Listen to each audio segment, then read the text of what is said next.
This is Paul.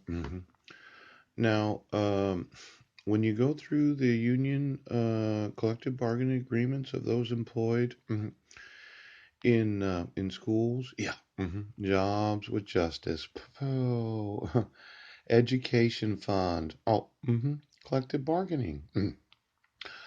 Now, what is collective bargaining? Collective bargaining is the formal process of negotiation between an employer and a group of employees, often with their union representative, that sets the terms and conditions of work. Yes. Collective bargaining results in a collective bargaining agreement, a legally binding agreement that lays out, yes, policies agreed to by management and labor.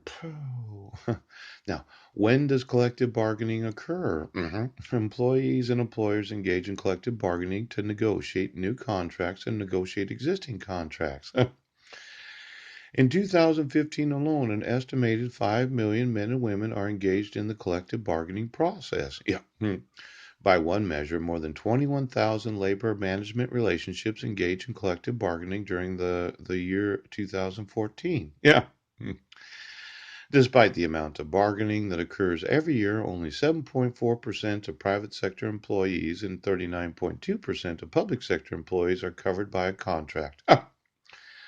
Now, the National Labor Relations Act, yeah. Could you get me a copy of that? Grants most private sector employees the right to organize unions and collectively bargain. Yeah. The National Railway Labor Act, yeah. I like to have a copy of that too, which provides railway and airline employees the right to form unions and engage in the collective bargaining. Between the NLRA and RLA, approximately 85% of all private sector employees, yeah, hold collective bargaining rights. Yeah. Now, public sector collective bargaining rights are established by a patchwork of laws.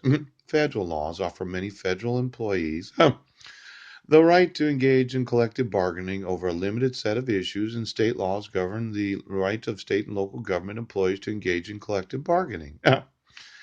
As of 2014, three states expressly prohibit collective bargaining for all public sector employees. Now, the prohibition of bargaining is considered Human Rights Watch to be in direct violation of international human rights law. Now, mandatory subjects, permissive subjects, collective bargaining process. The teachers union, yeah, and the public employees of the state of Washington, yes, and the civil servants, yeah. Why don't you give me your unions?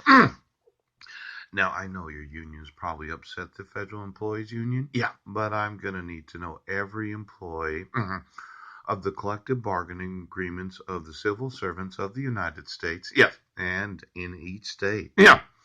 And then I'm going to want the collective bargaining agreements of all of those employed in every school district, superintendents, yes, principals. And then I'm going to want to know every student that has been enrolled in school, yes, without the authority of court. Ouch! Right now. Now, it could be hundreds of thousands of them. I was just reading it. I can go back to as like 3 million plus students in 2016. Poop.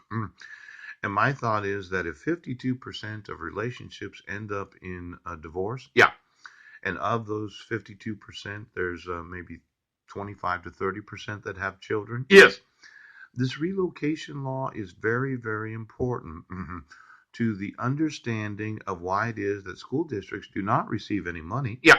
And they don't have a collective bargaining agreement for teachers to be employed in any school. Yes. Because of the liability of their unions for having any knowledge. Yes. Of Clallam County's refusal right now to find in contempt my wife. Now I'm going to want my sons today. Pooch! I'm going to use the federal courts to make absolutely sure, yes, that there will not be an enforceable collective bargaining agreement in any unit of the United States.